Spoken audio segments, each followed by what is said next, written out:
বিসমিল্লাহির রহমানির রহিম। আসসালামু আলাইকুম। যেখান থেকে দেখছেন আশা করি সবাই ভালো আছেন। আচারটা তৈরি করার জন্য এখানে রসুন, বিট লবণ, সরিষার তেল তো আচারে থাকবেই, না হলে তো আচারই হয় না।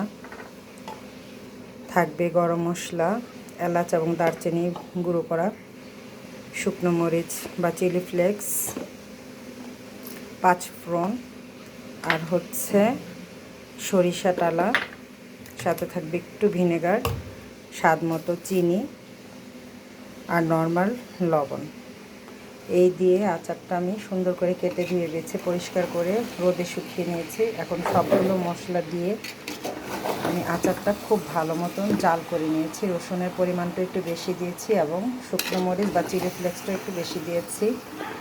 এখন এটা হচ্ছে এই আচারটা তৈরি করার জন্য আমার একটু চুলার আঁচটা কমিয়ে ভালো মতো নেড়ে ছেড়ে মশলাটা মিশিয়ে নিতে হবে এবং প্রায় 20 মিনিটের মতন রেখে আঁচ করে আমি আচারটা নামালে এবং প্রসেসিং করলে, যেভাবে প্রসেসিং করলে আচারটা আমার কমপ্লিট হয়ে যাবে।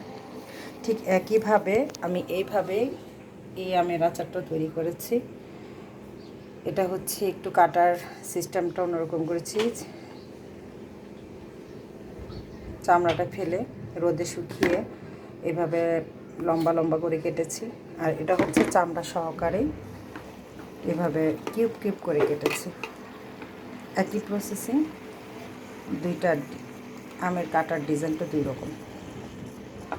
এই আচারটা তৈরি করে খাবেন, খুবই ভালো লাগে। খিচুড়ির সাথে, ভাত দিয়ে, ডাল দিয়ে খুবই ভালো লাগে, বা মুখে রুচি না থাকলে খেলেও কিন্তু খুব ভালো লাগে।